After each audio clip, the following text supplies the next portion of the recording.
참 좋으신 하나님, 저희의 마음과 뜻과 정성을 다해 주님을 찬양합니다. 부족하고 아무런 소망 없는 죄인인 저희에게 십자가의 은혜를 누리게 하시고 날마다 천국의 소망을 품고 살아가게 하신 주님을 찬양합니다. 죄와 허물 뿐인 저희들을 불쌍히 여기시고 예수 그리스도의 보혈로 다시 깨끗함을 얻는 귀한 시간 되게 하옵소서. 하나님 아버지, 저희 심령들 오늘도 주님의 음성을 듣고자 이 자리에 나왔습니다. 이 시간 살아계신 하나님과 신령한 교제가 있게 하시고 거짓 없는 진실한 마음을 주셔서 신령과 진정으로 예배드리는 복된 시간이 되게 하옵소서. 하나님 아버지, 눈으로 볼 수는 없지만 하나님의 섭리와 계획을 확신합니다.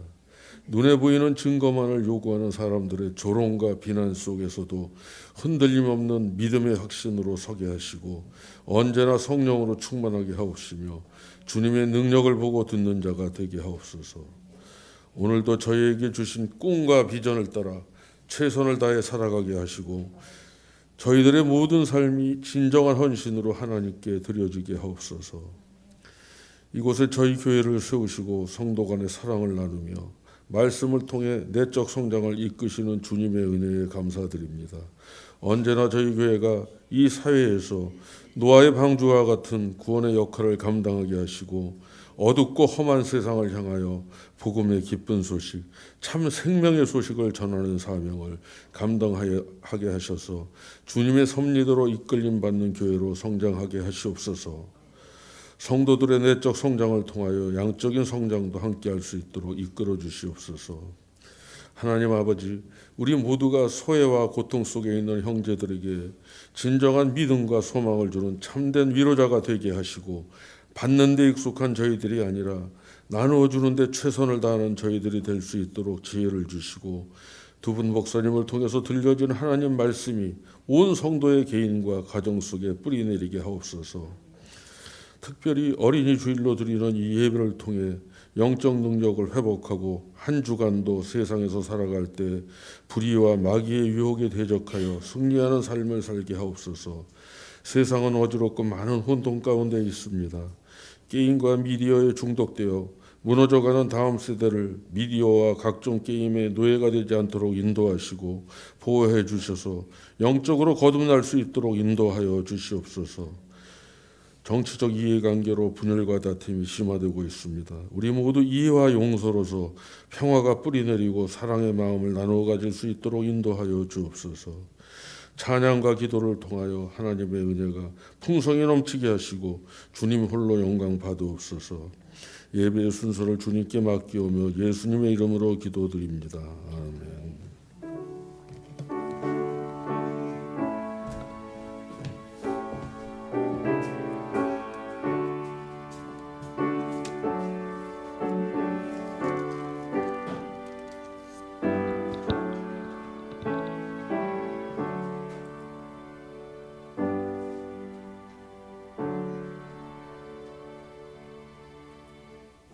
아멘. 오늘 말씀은 아가서 3장 1절부터 4절까지입니다. 아가서 말씀 3장 1절에서 4절까지 한 목소리로 읽겠습니다. 3장 1절부터 4절까지입니다. 내가 밤에 침상에서 마음으로 사랑하는 자를 찾았노라. 찾아도 찾아내지 못하였노라. 이에 내가 일어나서 성 안을 돌아다니며 마음에 사랑하는 자를 거리에서나 큰 길에서나 찾으리라 하고 찾으나 만나지 못하였노라. 성 안을 순찰하는 자들을 만나서 묻기를 내 마음으로 사랑하는 자를 너희가 보았느냐 하고 그들을 지나치자마자 마음에 사랑하는 자를 만나서 그를 붙잡고 내 어머니 집으로 나를 잉태한 이의 방으로 가기까지 놓지 아니하였노라. 아멘. 하나님 앞에 특별 찬양 올려드리겠습니다.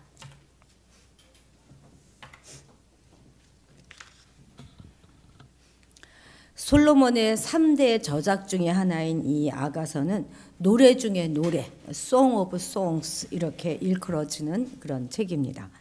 열왕기상에 보면은요, 그가 잠언을 3,000개를 지었고 또 그가 노래를 1005개를 지었다 이런 기록이 나오는데 아마 이 중에서 가장 아름다운 노래로 손꼽혀지는 것이 바로 이 아가서일 것입니다.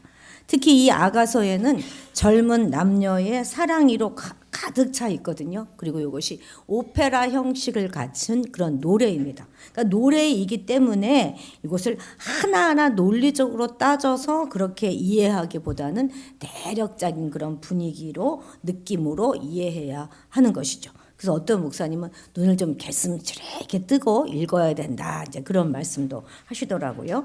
또한 이것이 결혼한 남녀의 사랑 이야기이기 때문에 조금 남사스러운 대목들이 많이 나옵니다. 그에 반해서 어떤 경건한 신앙의 표현이라든지 신앙의 고백의 말씀은 거의 나오지 않아요.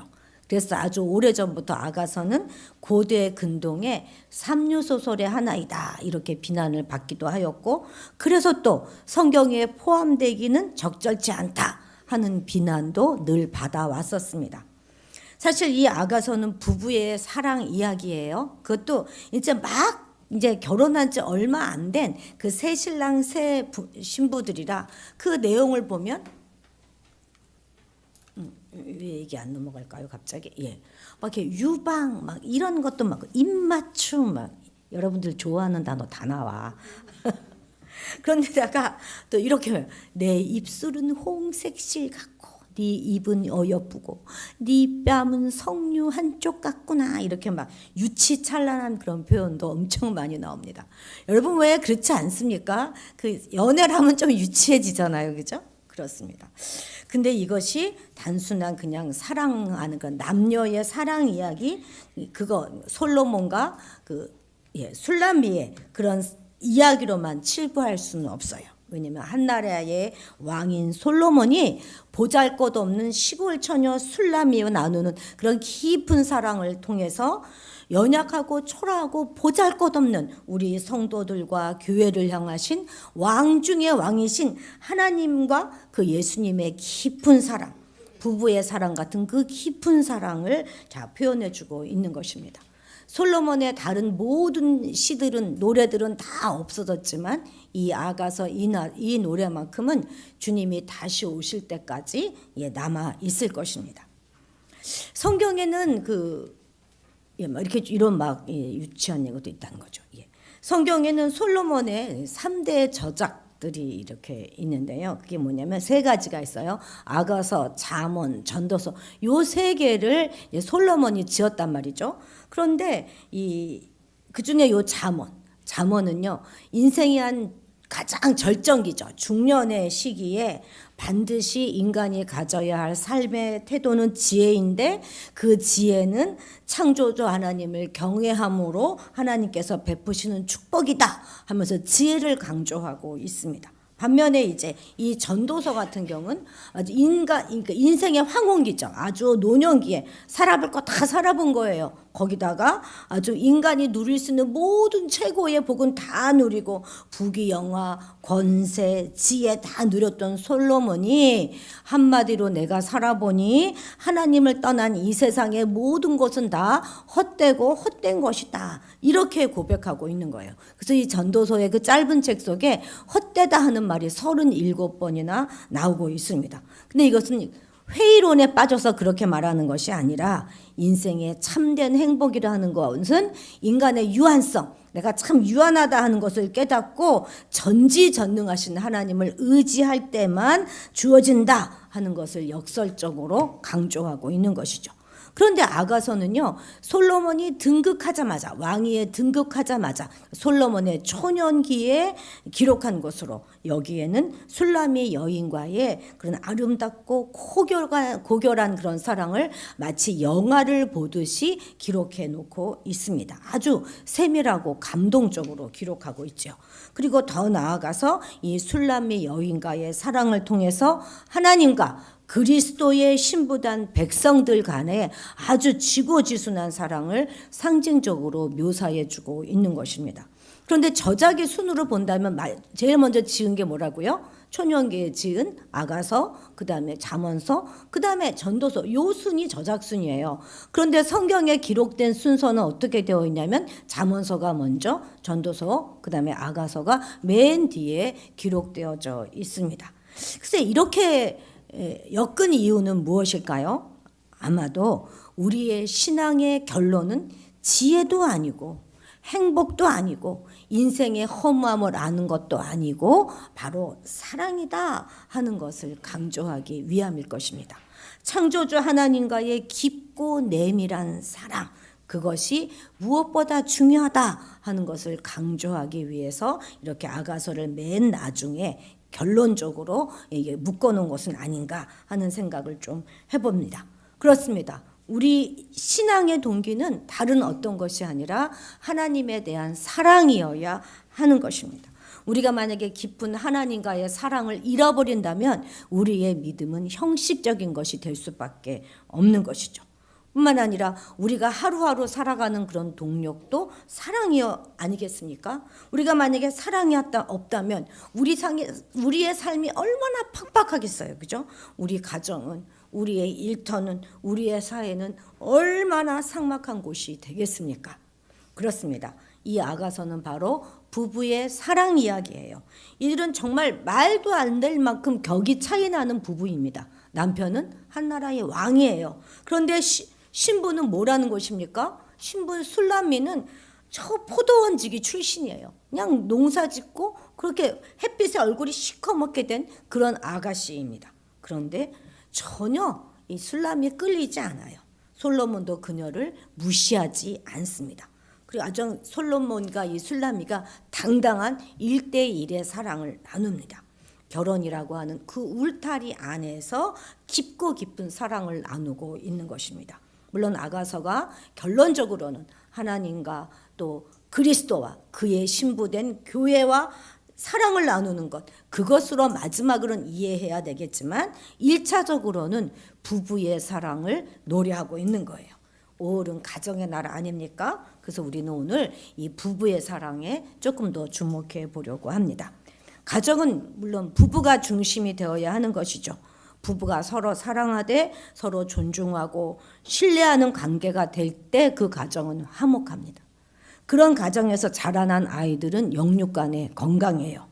그런 아이들은 성과 결혼에 대해서도 아주 긍정적이고 적극적인 생각을 갖습니다. 그러나 부부의 관계가 건강하지 못한 그런 가정에서 자라난 아이들의 경우에는 성 정체성이 흔들리는 경우가 아주 많습니다. 그래서 성도들의 가정은 반드시 부부를 중심으로 사랑의 가정을 세워나가야 하는 것이죠. 우리가 자칫 잘못하다 보면 배우자보다 아이들에게 더 집중할 수가 있어요. 남편한테는 용돈 요만큼 주고 애들한테는 뭐 교육비다 뭐다 많이 쓸 수 있단 말이죠. 그죠? 예. 이것은 옳지 않습니다. 부부가 깊이 있게 사랑하는 모습만큼은 아이들에게 그것보다 더 좋은 아이들에게 교육 환경은 없다 하는 것 우리가 반드시 명심해야 하겠습니다. 한 중견 여배우가 자신의 큰 아들은 동성애자다 이렇게 거명하도 했습니다. 들었죠? 이미 2000년에 미국에서 결혼식을 올렸다지 않습니까? 이제는 아들보다 나는 사위를 더 사랑해요 이런 말도 덧붙였습니다. 좀 족보가 이상하지 않습니까? 아들의 아내면 며느리여야 되는데 사위라고 말해요. 어쩜 자신은 굉장히 진보적이고 소수자인 동성애자들의 인권을 존중하는 아주 그런 휴머니스트이고 나는 앞서가는 사람이다 이렇게 본인은 생각하고 있을지 모르겠습니다. 그러나 이런 뉴스가 얼마나 우리 다음 세대에게 나쁜 영향을 미칠지 그것에 관해서는 미처 생각하지 못했겠죠. 그 소식을 듣고 우리나라의 1호 동성애자 커밍아웃했던 이 연기자는 그동안 외로웠던 25년의 싸움을 위로받은 느낌이다 이렇게 표현하기도 하였습니다. 여러분 우리나라의 경우에요. 청소년의 52%가 그리고 대학생의 60%가 동성애를 인정해 줘야 된다 이렇게 주장합니다. 청소년의 반이 넘어요. 얼마나 놀라운 수치입니까? 그죠? 주변에 동성애 친구나 또한 지인이 있다 하는 설문에도 26%가 그렇다라고 답했습니다. 본인이 동성애자이거나 혹은 양성애자이다라고 고백한 비율이 얼마가 될 것 같아요? 청소년들이 13%예요. 그러니까 청소년들 8명 중에 1명꼴이 그렇다는 것입니다. 올해에도 6월 1일부터 전국으로 한 달 동안 퀴어 축제가 대도시마다 열리게 될 것입니다. 서울 퀴어 축제는 6월 14일이 예정이라는데요. 여러분 퀴어 축제에 가보셨습니까? 정말 음란하고 음탕하게가 짝이 없어요. 이거 다른 나라 사진 아닙니다. 우리나라에서 벌어진 사진들이에요. 근데 꼭 이렇게 축제를 해야 하는 것입니까? 도시 한복판에서 가보면요 정말 가관도 아니에요. 남자 여자 성기 모양의 과자를 만들어 팔아요. 그게 과자 모양이 될 것들입니까? 그래서 우리는 이런 동성애를 이거 치워주세요. 사진 좀. 예. 제가 더 예쁘지요? 그죠? 그래서 우리는 동성애를 사랑이라고 하지 않아요. 그걸 중독이다, 성중독이다 이렇게 말하는 것입니다. 중독은 반드시 고쳐야 되고 치유해야 하는 질병인 거예요. 도저히 그거 괜찮다, 정상이다 이렇게 위로할 수가 없는 것입니다. 알코올 중독이 정상입니까? 고쳐야 되는 거 아니겠어요? 성중독, 중독도 마찬가지입니다. 반드시 우리 다음 세대들 기억하십시오. 그것은 사랑이 아닙니다. 이런 시점에서 우리가 가장 먼저 이에 대항하여서 우리 아이들을 지키기 위해서 우리가 무엇을 해야 되겠습니까? 부부가 서로 사랑하며 아끼며 건강한 가정을 만들어가야 하는 것입니다. 사단은 늘 우리의 가정부터 공격해요. 그래서 먼저 부부 사이를 흔들어 놓죠. 그죠? 그런 의미에서 이 아가서의 사랑은 오늘 우리에게 큰 도전을 주고 있는 것입니다. 아마도 그래서 이 아가서의 사랑 이야기가 성경에 기록되었을 것입니다. 자, 오늘 그래서 이제 이 아가서 본문으로 들어가 보려고 하는데 우리가 오늘 3장을 읽었잖아요. 그 3장 앞부분에서는 솔로몬과 이 술람미 여인 사이에 연마하는 그런 사랑의 노래들을 기록하고 있었다면 여기 이 3장에 와서는 솔로몬을 막 그리워하면서 찾아 헤매는 술람미 여인의 모습이 아주 사실적으로 묘사되어 있어서 사랑의 달콤함과 또 사랑의 쓰라림 이런 사랑의 많은 감정들을 우리에게 한꺼번에 보여주고 있습니다. 자, 1절 같이 읽어보도록 하겠습니다. 내가 밤의 침상에서 마음으로 사랑하는 자를 찾았노라. 찾아도 찾아내지 못하였노라. 아멘. 지금 술람미는요 밤에 잠을 이루지 못하고 있어요. 왜요? 사랑하는 자를 만날 수 없기 때문입니다. 그래서 지금 어디서 찾고 있어요? 침상에서 찾고 있어요. 아니 찾으려면 어디로 가야 됩니까? 환한 대낮에 그 사람이 있는 그곳으로 가서 찾아야 하지 않겠습니까? 그런데 침상에서 밤에 찾습니다. 그래서 이 1절은 술람미의 꿈일 것이다. 이렇게 꿈 이야기로 보는데 학자들 간에 이견이 없습니다. 그런데 꿈속이지만 아무리 찾아도 또 찾아도 찾아내지 못하고 있어요. 만약 둘 사이가 마냥 좋기만 했다면 뭐 이런 꿈을 꾸겠습니까? 현실에도 뭔가 둘 사이에 문제가 있긴 있는 것이겠죠. 어쨌든 밤은 굉장히 수동적이고 또 춥고 외롭고 괴로운 시간들을 의미합니다. 할 수 있는 일이 없어요. 별로 밤에는.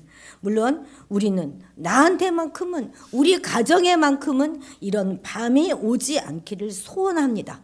그러나 예외 없이 영적 침체는 누구에게나 다가오지요.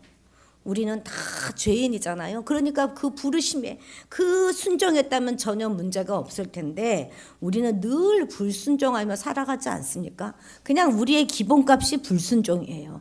불순종합니다. 그래서 때로 무력감에 빠지기도 하고 죄책감에 빠지기도 하는 것입니다. 특히 이 부부 사이의 슬럼프나 부부 사이의 갈등의 문제들은 자녀들에게도 큰 영향을 끼치게 되지요. 그런데 여러분 우리가 좀 위로받을 수 있는 것은 이런 슬픔은 누구에게나 찾아온다는 거예요. 보십시오. 맨날 밥 먹고 운동만 하는 그런 선수에게도 슬럼프는 찾아오지 않습니까? 영적으로 뜨겁기만 한 사람이 어디 있겠습니까? 부모된 자도 낙심할 때 있어요. 우리 부모님도 힘들다는 거 우리 친구들 반드시 기억해야 하겠습니다. 그 훌륭한 선지자 엘리야도 어떻게 했어요? 로뎀나무 아래에서 나를 죽여주십사 하지 않았습니까? 목사도 항상 충만하지만은 않습니다. 그냥 여러분들이 눈치채지 않을 정도만 그냥 근근히 살아가고 있습니다. 그래요. 낮이 왔으면 반드시 밤이 오죠. 그죠? 잘 되는가 하면 안 되는 날이 있어요. 호경기가 있으면 불경기가 있는 것입니다. 그런 건 어찌 보면 당연한 일이겠죠. 내가 높아지는 시간이 있으면 내가 낮아지는 시간도 옵니다. 그런데 자칫 잘못하잖아요. 하면 우리가 이 밤에 우리는 망가지기가 쉬운 것입니다. 그 밤에 우리의 가정도 상처 입기가 쉽습니다. 그래서 우리는 우리에게 오는 인생의 밤을 잘 보내야 하는 것입니다. 이럴 때 그냥 막 잘잘못을 따지려고 하고 시시비비를 가리려고 하면 더 큰 낭패를 당하게 될 것입니다. 그러면 어떻게 하면 우리에게 다가오는 이 인생의 밤을 잘 보낼 수가 있겠습니까? 그래서 우리가 어떻게 하면 이 인생의 밤 어두운 때에 우리의 가정을 잘 지켜나갈 수가 있겠습니까? 가장 빠르고 정확한 길은요, 하나님을 만나면 되는 거예요. 하나님을 다시 찾아서 그분과의 사랑을 우리가 회복하게 되면 그런 모든 문제가 다 해결되는 것이죠. 자, 우리는 이 본문을 통해서 우리의 인생의 밤에 우리의 어두운 가운데서 나의 사랑, 나의 하나님을 어떻게 찾아내어서 우리와 우리의 가정의 영적 슬럼프들을 잘 극복해 나가야 되는가 하는 것들을 좀 알아보도록 하겠습니다. 자, 첫 번째입니다. 첫 번째, 너무나 당연하죠. 일어서서 적극적으로 찾아야 하는 것입니다. 그냥 힘들다고 누워있으면 안 돼요. 일어서서 적극적으로 찾아야 합니다. 자, 2절 같이 읽겠습니다. 시작. 이에 내가 일어나서 성 안을 돌아다니며 마음에 사랑하는 자를 거리에서나 큰 길에서나 찾으리라 하고 찾으나 만나지 못하였노라. 지금 술람미는 침상에 누워 있었어요. 우리도 어떤 절망 가운데 빠지거나 막 어떤 때 막 몹시 화가 나거나 침울하고 또 억울하고 그러면 그냥 누워 있지 않습니까? 누워서 속만 끓이잖아요. 그런데 가장 먼저 이제 이렇게 하면 내가 안 돼 하고 술람미는 무엇을 합니까? 일어났습니까? 일어났어요. 자, 여기서 일어난다 하는 말은 히브리어로 뭐냐면 쿰이에요. 쿰. 여러분 쿰 들어봤죠? 쿰. 여러분 들어보셨어요. 우리 왜 주님께서 죽은 소녀를 일으켜 살리시고 난 다음에 뭐라고 말씀하십니까? 맞아요. 우리 권사님 총명해요. 아주. 달리다 쿰 이렇게 말하잖아요. 그죠? 그 쿰이에요. 그 쿰. 소녀야 일어나라. 달리다 쿰 그것입니다. 그런데 이 쿰자에는 우리 눈에는 보이지 않지만 가로치고 돼 있는 말이 있어요. 이 쿰에 그 사전에 들어가 있는 의미가 있단 말이에요. 그게 뭐냐면 그럼에도 불구하고 일어나라. 이게 바로 쿰인 것입니다. 죽겠음에도 불구하고 일어설 힘이 하나도 없음에도 불구하고 소망이 전혀 없다 이렇게 생각하고 있음에도 불구하고 일어서라는 거예요. 무슨 말입니까? 할만해서 일어설만해서 일어서는 게 아니라는 것입니다. 그런데 이 일어나라 하는 이것이 중요한 이유는 바로 솔로몬이 사랑하는 남자가 청혼할 때 바로 썼던 그 말이기 때문에 그렇습니다. 2장 10절 같이 읽겠습니다. 시작. 2장 10절. 아니고 2장 10절. 2장 10절이 안 돼 있습니까? 설마. 제가 읽겠습니다. 아닌데 2장 10절 이거. 자, 읽어보겠습니다. 시작. 나의 사랑하는 자가 내게 말하여 이르기를 나의 사랑 나의 어여쁜 자야 일어나서 함께 가자 이렇게 청혼하였던 것입니다. 그러니까 단순히 일어나 이렇게 말했던 것이 아니라 나와 함께 가자, 나와 새로운 시작을 같이 하자 이렇게 말하는 것입니다. 함께 가면 어떻게 됩니까? 이제 겨울 다 지나가고 비도 그치게 된다는 거예요. 그를 만나기 전에는 인생의 겨울이었습니다. 그런데 이제 겨울도 다 지나고 차가운 비가 그쳤어요. 그래서 무화과 나무에 푸른 열매가 있고 그리고 포도나무에는 아주 꽃이 피어서 향기를 토하고 있어요. 그런데 그냥 주저앉아 있으면 그 어느 것도 나의 것이 될 수가 없다는 것입니다. 그래서 일어나서 함께 가야 하는 것이죠. 여러분은 혼자 속 끓일 일 아닙니다. 주님과 함께 하세요. 그리고 배우자와 함께 가족들과 함께 일어나야 되는 것입니다. 어려울수록 더욱 그렇게 해야 돼요. 여러분, 신랑 되신 우리 주님이 우리에게 청혼을 해주셨어요. 이제 중요한 것은 그 부르심에 우리가 어떻게 응답하는가 하는 것입니다.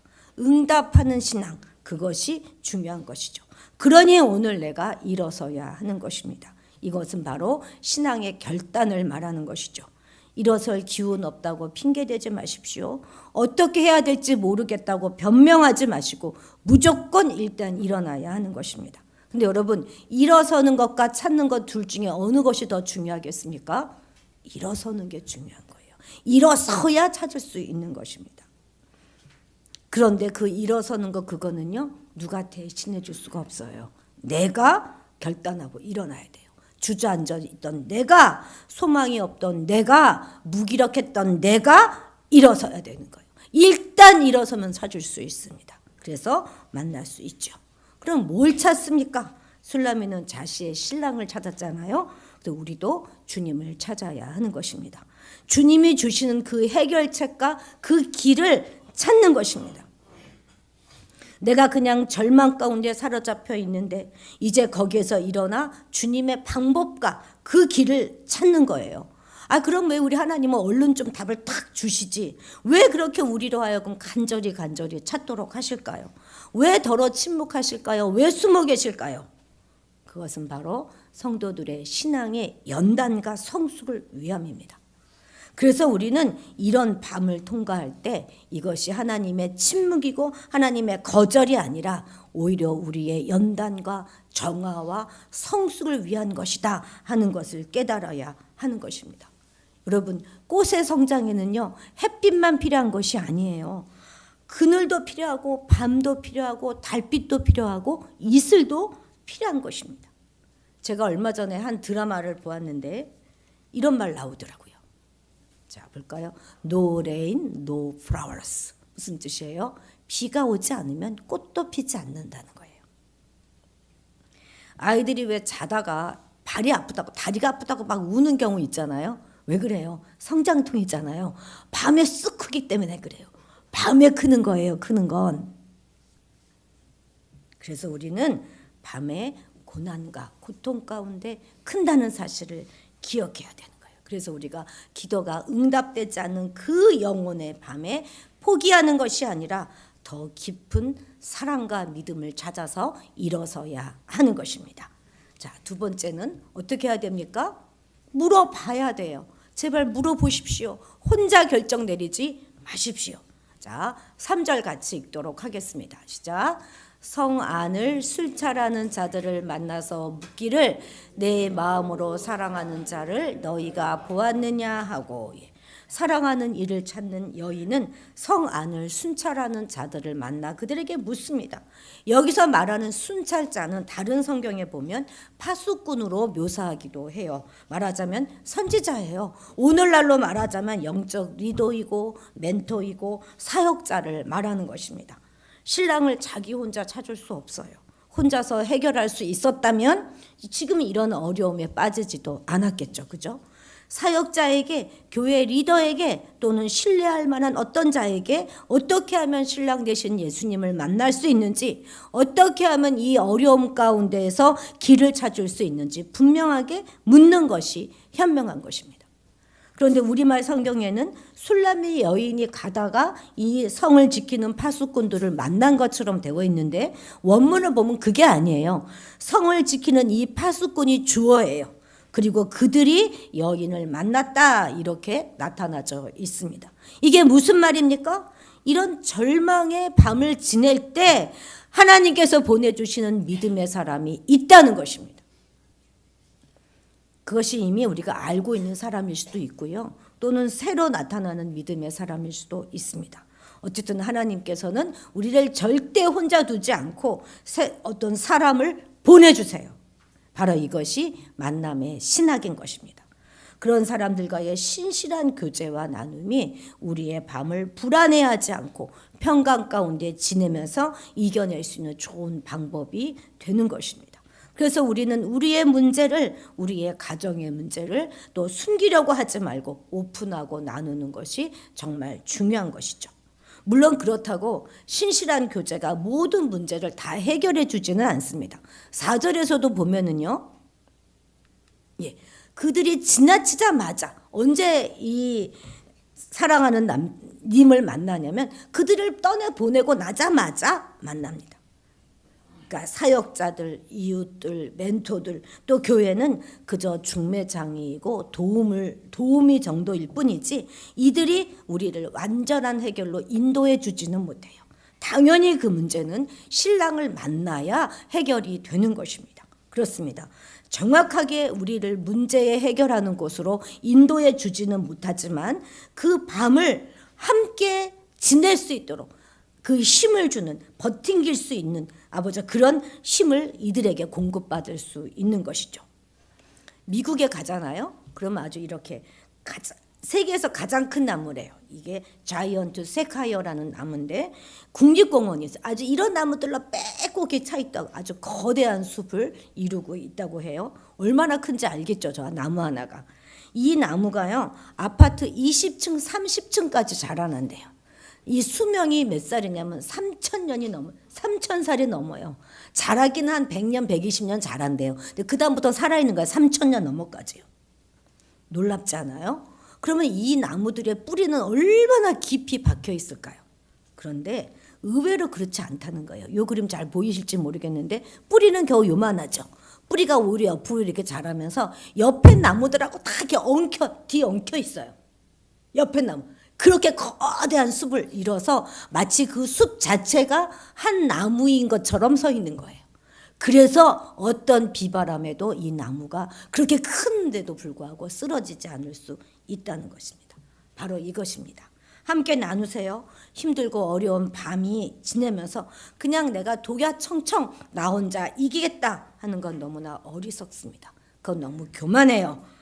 물론 누군가하고 자신의 어려움을 나누는 것이 때로 쉽지 않을 수 있고 자존심이 상하기도 할 수 있습니다. 그런데 여러분, 우리 인생은 시즌이 여러 번 바뀌어요. 그래서 지금은 내가 어렵고 힘든 그런 시즌을 보내고 있지만 저 사람은 화려한 낮을 지내고 있는 것 같지만 곧 입장이 바뀌고 시즌이 바뀌는 때가 옵니다. 그러면 그때 내가 또 저희의 순찰자가 되어주면 되는 것이에요. 어려울 땐 반드시 주변에 믿을 만한 사람을 찾아서 나누시기 바랍니다. 세 번째입니다. 세 번째는 어떻게 해야 돼요? 일단 만났다 싶으면 꽉 붙잡아야 됩니다. 놓치면 안 돼요. 소홀히 여기면 안 되는 것이죠. 자, 4절 같이 읽겠습니다. 그들을 지나치자마자 마음에 사랑하는 자를 만나서 그를 붙잡고 내 어머니 집으로 나를 잉태한 이의 방으로 가기까지 놓지 아니하였노라. 아멘. 사랑은요, 만나면 붙잡아야 되는 거예요. 무슨 말입니까? 한 번 문제를 해결했으면 두 번 다시 동일한 실수에 빠지지 않도록 그 진리를 반드시 꽉 붙잡아야 한다는 뜻도 되는 것입니다. 저희가 젊었을 때는 참 사랑이 서툴렀어요. 그래서 그냥 이게 사랑인지 뭔지 잘 모르겠고 그냥 눈치만 보고 있다가 사랑한다, 좋아한다 말 한마디 못하고 그냥 놓치기도 한 적이 참 많았었습니다. 근데 요즘 젊은이들은 어때요? 너무 쉽게 오늘 우리 사귀자, 오늘 1일 이렇게 너무 쉽게 해요. 경솔하기가 짝이 없는 것 같아요. 우리가 보기에는. 저희 손주들의 말에 의하면 오늘 1일 해놓고 내일 헤어지는 커플들도 있다고 합니다. 오늘 1일 해놓고 오후에 헤어지기도 한다고 해요. 자, 너무 신중한 것도 문제이겠지만 너무 쉽게 이렇게 사랑을 결정하는 것도 문제일 것 같습니다. 그런데 우리가 어쨌든 정말 간절히 붙잡아야 되는 분이 있는데 그분은 바로 하나님 아버지시죠. 우린 정말 하나님을 간절히 찾고 간절히 붙잡아야 돼요. 그런데 그냥 그렇게 막연하게 지내시는 분들이 의외로 너무나 많습니다. 아예 오늘 놓치면 뭐 내일 또 잡으면 되지 뭐. 이렇게 생각하는 거 큰 오산입니다. 우리는 오늘 반드시 하나님을 만나야 되고 또 만나면 절대 놓치지 않겠다 하는 각오로 붙잡아야 하는 것입니다. 그래서 술라미도 사랑하는 솔로몬을 만나자 그를 꼭 붙잡고 어디로 가려고 그래요? 내 어머니의 집으로 가기까지 놓지 않았다. 이렇게 노래하고 있지 않습니까? 내 어머니의 집이 어디예요? 가장 안전한 곳. 모든 맞아요. 모든 그런 위험으로부터 완벽하게 보호받을 수 있는 그곳을 말하는 것이에요. 그래서 칼빈이라는 위대한 신학자는 여기서 말하는 어머니 집이 교회다 이렇게 해석하기도 했습니다. 그러니까 우리 신앙의 가장 기본으로 내가 처음 신앙을 가졌던 그곳으로 돌아가야 한다는 거예요. 그 첫사랑으로 돌아가야 한다는 것입니다. 그리고 우리 경건의 열정이 식지 않도록 주변의 모든 유혹을 경계해야 하는 거예요. 나 한 사람의 해이함이 우리 가정을, 우리 교회를 통째로 흔들 수 있다 하는 것도 우리는 기억해야 할 것입니다. 오늘날 우리가 적용해 보면 우리의 경건을 흔들는 것들이 뭐가 있습니까? 뭐 SNS 같은 것도 있고 물질주의, 뭐 다원주의 이런 모든 영적 갈망을 흔들게 하는 모든 요소에 대해서 우리는 경계하면서 하나님만을 꽉 잡고 놓치지 말아야 하겠습니다. 이 어둠의 시간 가운데서 우리 자신과 우리 가정을 지키기 위해 우리는 일어서야 하는데 가장 좋은 방법은 우선 다니엘처럼 우리는 시간을 정해놓고 기도하는 것, 그것이 굉장히 중요합니다. 기도하지 않고 슬럼프에서 영적인 나태함에서 벗어날 수는 없습니다. 기도하지 않고 어둠 가운데서 유혹이 이처럼 많은 세상 가운데서 우리 가정이 든든히 세워져 가기를 기대하는 것은 정말 불가능합니다. 기도는 훈련이에요. 그냥 기분 내킬 때만 하는 것이 아니라 하나님을 찾고 만나기 위해서 시간을 정해놓고 정확하게 우리가 그 기도의 자리로 나아가야 하겠습니다. 그렇습니다. 하나님을 찾고 만나기 위해서 그리고 지금 우리에게 닥쳐져 있는 그 어려운 문제를 돌파해 나가기 위해서는 시간을 정해놓고 기도하는 것, 그것이 반드시 필요한 것입니다. 우리 친구들도 한번 해보세요. 내가 시간을 정해놓고 기도할 때 나의 삶에 어떤 변화가 일어나는가 한번 해보시기 바랍니다. 나홀로 신앙 정말 위험하다고 말씀드렸습니다. 그래서 믿음의 사람들과 교제하고 나누는 것, 그것이 정말 중요합니다. 그리고 하나님을 찾으면 다시는 내가 놓지 않겠다 하는 결단으로 하나님을 꽉 붙잡아야 하는 것입니다. 같은 실수 반복하지 않도록 늘 진리의 길에 서야 하는 것이죠. 물론 누구에게나 신앙의 밤 찾아옵니다. 그러나 그 위기는 언제나 또 기회가 될 수도 있어요. 그 밤이 오히려 하나님과의 관계를 더 깊게 하는 그런 계기가 될 수도 있는 것입니다. 그리고 또한 우리 가정을 더욱더 단단히 세우게 하는 그런 기회가 될 수도 있을 것입니다. 저는 세상에 결코 나쁘기만 한 일은 없다고 생각해요. 우리가 어떻게 반응하느냐에 따라서 그것은 유익하게도 되고 또는 비극적으로 사용되게도 될 것입니다. 그래서 우리는 더 깊이 하나님을 찾고 찾읍시다. 물론 어둠 속에 들어가지 않으면 참 좋겠지만 어둠 속을 지날 수밖에 없다면 우리가 누굴 의지해야 되겠습니까? 하나님을 의지해야 됩니다. 그래서 그 어떤 어둠 속에서도 그분의 손을 꽉 잡고 있기에 결코 길을 잃거나 헤매지 않고 잘 통과하시는 여러분들이 되시기를 주님의 이름으로 축복합니다. 기도하시겠습니다. 주님, 혹시 이 자리에 삶의 소망이 없는, 그래서 낙심하여 널브러져 있는 자들이 있습니까? 새 힘을 허락하여 주셔서 일어나게 하시고 하나님이 우리에게 주신 보다 큰 그림을 바라보고 다시금 기운을 찾을 수 있게 도와주옵소서. 우리 가정에, 우리의 삶 가운데 알게 모르게 스며들어오는 어둠의 요소들을 하나님을 찾아 붙잡음으로 이겨나가게 도와주옵소서. 우리의 가정을 더욱 행복하게 하시고 사랑이 넘치는 귀한 가정으로 변화시켜 주셔서 어둠의 어떤 유혹 속에서도 든든히 세워져 갈 수 있도록 도와주옵소서. 주님만을 붙잡기 원합니다. 이 세상의 그 어떤 것과도 바꾸지 않겠습니다. 일어서서 나와 함께 가자 부르시는 주님의 그 초청에, 주님의 청원에 기쁨으로 일어나서 따라가는 우리가 되게 도와주옵소서. 비록 신앙의 밤 속에서도 낙심하는 것이 아니라 하나님과의 관계를 더 깊게 하는 그런 기회로 만들 지혜를 우리 모두에게 허락하여 주옵소서. 꽉 잡은 주님의 손 절대 놓지 않겠다는 결단과 각오가 우리 안에 있고 또 그 각오로 이 인생을 살아가게 도와주옵소서. 감사드리며 예수님의 이름으로 기도드렸습니다. 아멘. 예, 찬송가 342장입니다.